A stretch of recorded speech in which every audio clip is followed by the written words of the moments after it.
Hello, hello, hello. Good morning, everyone. We are back with this 42 times 42 challenge. And once again, we are doing a chapter in English. Thank you very much to everyone following this channel and helping us. 42 marathons around Catalonia. Yeah, we are here in Lleida, the capital of the Segrià. We are crossing the river Segrià, this amazing river that crosses Catalonia from north to south, only to get together with the river Ebro. Para los que queráis entender el contenido en castellano, os recomiendo que activéis ahora mismo los subtítulos de YouTube, que te los autotraducirá. So just to fill you in on what we're doing, we are making a marathon on each and every one of the 42 regions of Catalonia. 42 marathons in 42 different places, 42 kilometers each. We hope to finish it by the end of the summer. This is the chapter number 29. A city that has been tremendously important in history during the medieval times and also in modern times, being a tremendous hub for agriculture and for industrial revolution in Catalonia. We will be going up the hill of Seu Vella right now to discover the center of the city while it's quiet. It's very early in the morning, and then we will jump into the deep agricultural region of El Segrià, going around the river Segrià. Come with us, join us in this amazing adventure. We're gonna have a nice chapter, probably somewhere between 6 and 7 hours running, and we hope that you're gonna discover a lovely, lovely region.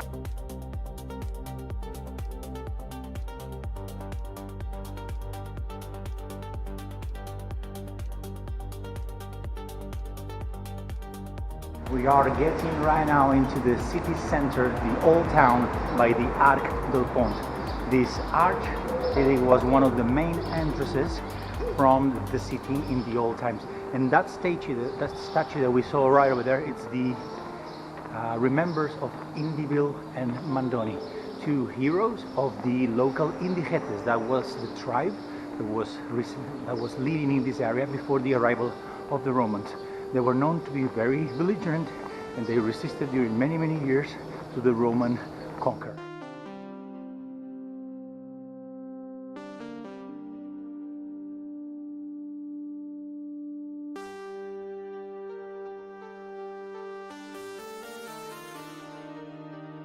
So we made it to the top of the hill, and these, my friends behind me, is La Seu Vella, the old cathedral of Lleida.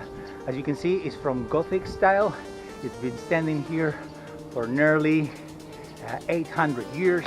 The cathedral was in some point turned into a military compound during the kingdom of Philip V.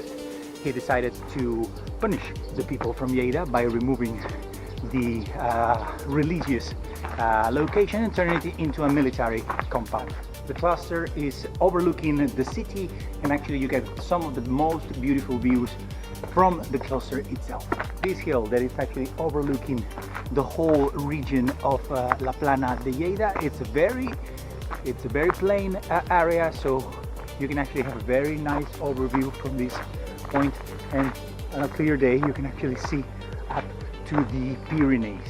A little bit further to the left we have Castell de la Puda. That it's the other big building in this compound of the Turó. Was a military fortification during many, many years. A castle that has a history of tragedy because it has exploded a couple of times. During the 19th century there was a massive explosion, just damaging most of the castle, and then during the Spanish Civil War in 1936 as well, there was another big explosion causing a tremendous destruction on the castle.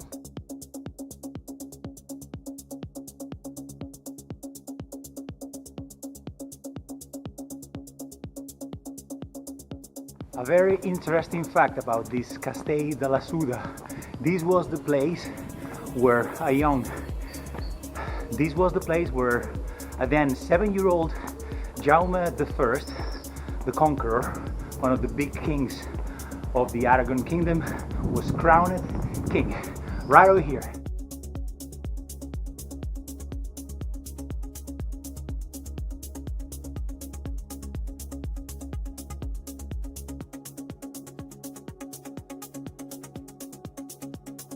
While we're crossing the center of Lleida, this archaeological site of La Cuirasa. Like most of the Catalan medieval cities, Lleida had a very important Jewish community, and they used to live in this secluded neighborhood called El Cai. In this case, this is where the area where it was located.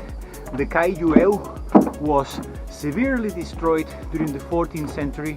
Right now, this archaeological site has been recovered and tries to remember a little bit of how the Jewish community used to live here in the medieval times.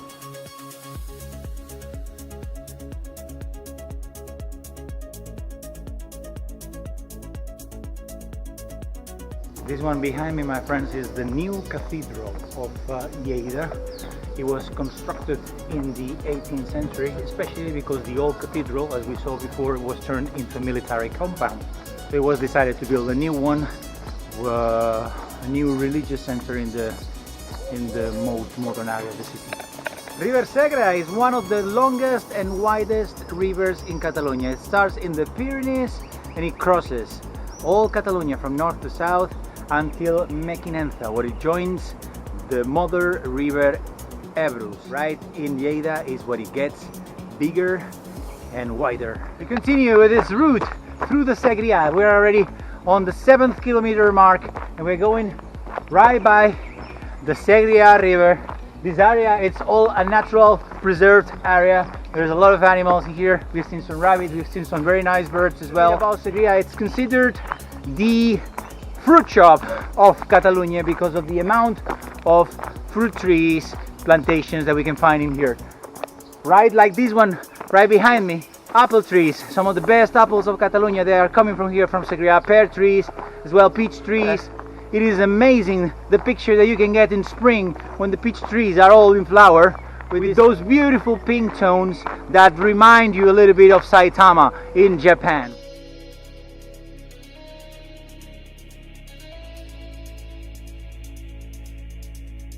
Across the centuries, the strength of the river Segrià has been used by the people from El Segrià and from Lleida. You can see across this area multiple channels like Canal de Serós. This is a channel built in 1914 with the idea to use the water from river Segrià to produce electrical energy.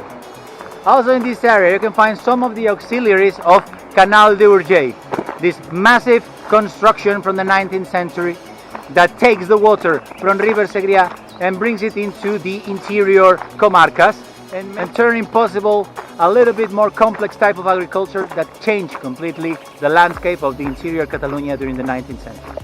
We are crossing now the Aiguamolls of Rupea, and right behind me you can see one of these observation towers that they are scattered around this area to watch the birds. You can see a lot of migratory birds in this area, especially during the migration times. Aiguamolls is the Catalan word for the riverside areas where the water covers the ground. Actually, not far away from here there is another big important area called the Aigua Barreig del Segre, that it is the point where the river Segre and the river Noguera Ribagorzana get together.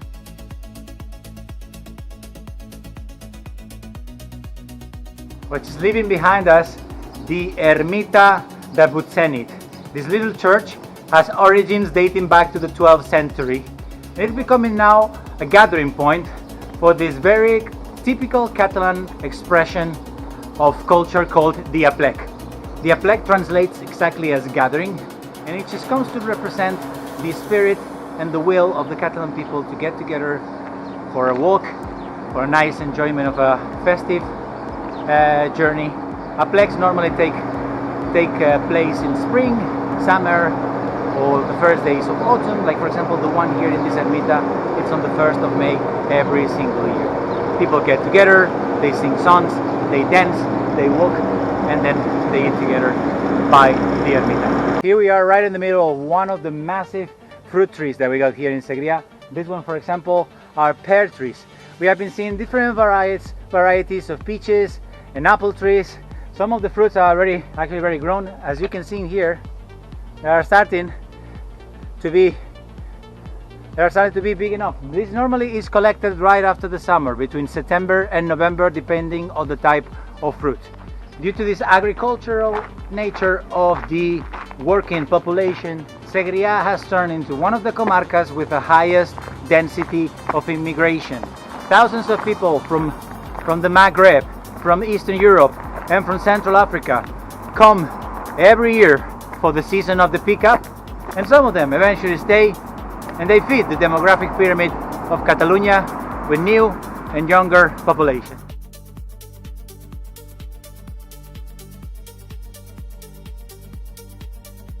That's more than 14 kilometers already as we are walking through the Camí de Santiago.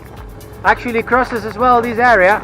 This path that we have been walking from Lleida into Alcarràs is one of the sectors of the Camí de Santiago, the Catalan part of the Camí. And if you have been following our channel, you know that when we make it to the 14th kilometer, we stop a little moment to celebrate. First of all, to thank you, all of the supporters, all of the subscribers, more than 116 at the moment. We celebrate together the glory of running, the glory of enjoying the beautiful Catalonia, tasting it comarca by comarca. Thank you very much for helping us, and we're gonna cheers this week with one beer of the world, the 29th that we recommend in this channel, and we're gonna go to the massive subcontinent, to India. We're going to cheer this time with Kingfisher beer, one of the biggest brands in Asia, a brand that has been existing for more than 100 years, even though that it had a massive boom in the 1970s thanks to the appearance of the eccentric Indian tycoon Vijay Mallya. The beer, we are talking about different varieties, but the most consumed one is the strong premium one, 8 degrees of strength. They like it strong in India. A beer that has been carefully developed to be able to marry nicely the taste of the Indian spicy food. So if you're going to have a chicken tikka masala or chicken madras or maybe some onion bhajis, just grab yourself a Kingfisher, open it, drink it, and cheers to the beauty of the Indian cuisine and the Indian beer. Svastia! We made it to one of the intermediate points of our route. We are in Alcarràs, this little town that is located very close to the border with Aragon, that it represents one of the centers of the agricultural industry in Lleida.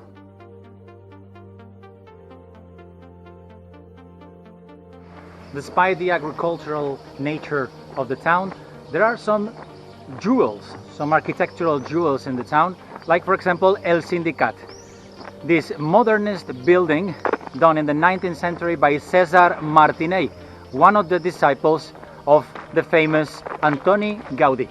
Right over the Segrià river, with more than 2,000 population, this is Torres de Segre, one of the most traditional Catalan towns that we can find here in Segrià. We are talking about a city that once in the 12th century was dominated and populated by the Templar Cavaliers.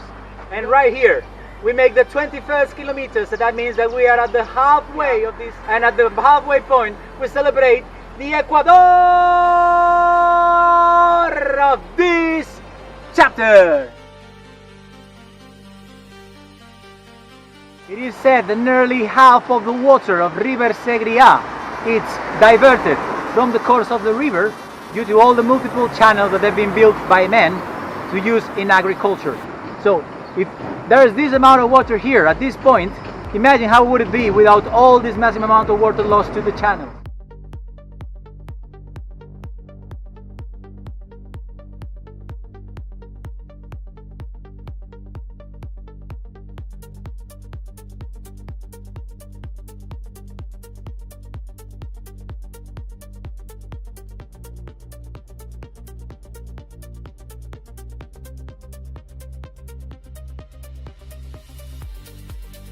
Already 28 kilometers of our route, and this is the little town of Sudanay.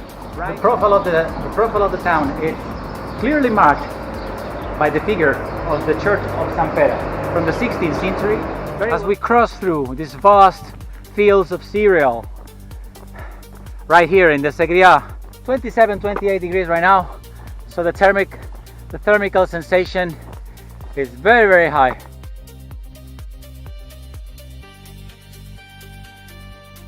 Montoliu has barely 400 population, and it really preserves the medieval type of construction. The town grew around the old castle that is now disappeared, and then comes to mean the olive tree hill. because this area was full of olive trees.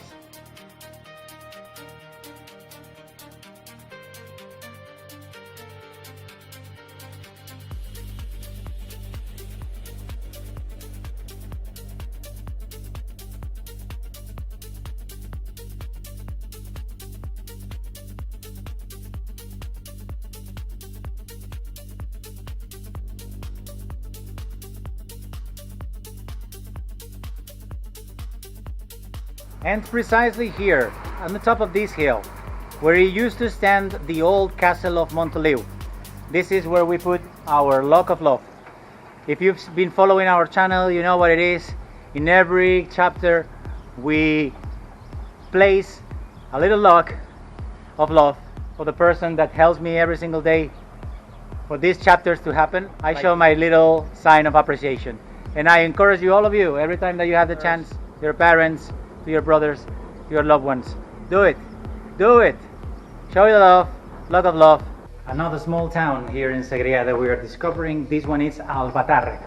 Somewhere around 2,000 people here. It's slightly bigger. That mountain right behind me, it's the Turó de Pedros. Actually, it's the highest point in quite a few square kilometers. It's around 230 meters high, and it's the home of old Bronze Age archaeological area. Unfortunately, it was severely damaged during the Spanish Civil War because the trenches were excavated in that particular site. A high-speed train, right over there. That's somewhere between 250 and 300 kilometers an hour right now. Lleida, right in the middle between Barcelona and Zaragoza, well connected with the A2 highway, with the AP2 highway as well, and also with the neighboring capitals like Tarragona, Huesca. Come on, we made it back to Lleida, to the capital. We're doing the last few kilometers, and just at this right moment we reached the 42.250. That is the marathon distance in 6 hours, 32 minutes and 55 seconds. Quite a good time compared with the ones that we've been having in the last few chapters. I guess the fact that there was no high altitude in this one, like for example the last one in Garrocha, made a big difference. Still, the temperature was very high, so it's been a very big challenge, especially in the last kilometers. Still, we have a couple of kilometers left to make it back till the point where we started, so we're gonna just go next to the Segrià river. We're back with la Seu Vella right behind us. 2 marathons completed in less than 72 hours. That is amazing. Of course, the legs right now with a very big sensation of tiredness, but that's what it is. We need to increase the pace. We are at 29 chapters at the moment. We need to make it to the 42 before the end of the summer, so that's gonna require maybe to do again 2 or 3 marathons. In regards to Segrià, what to say? Beautiful place, a lot of open spaces and long paths that you can walk and run.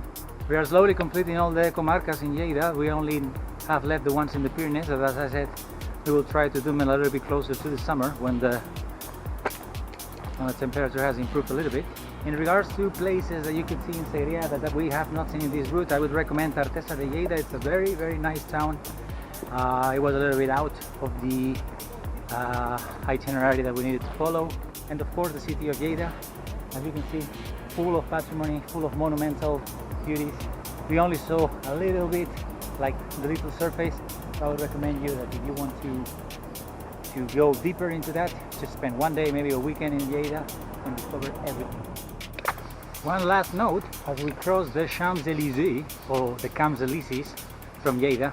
They were done in the 19th century, trying to imitate the Champs-Élysées from Paris, and this park is the location where every year there is a massive gathering of gastronomy lovers, a very peculiar delicacy from the area, and it is the cargols, snails.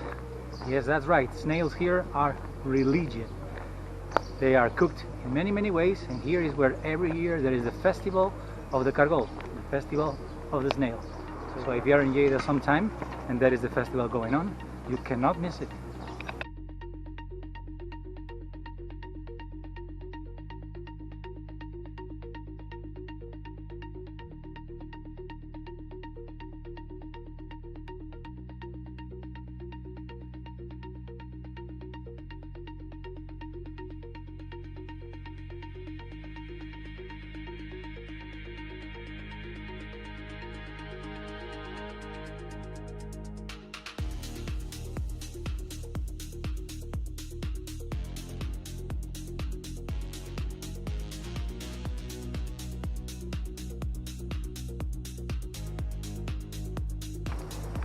So from this pasarela, this bridge over the river Segrià, we're gonna say goodbye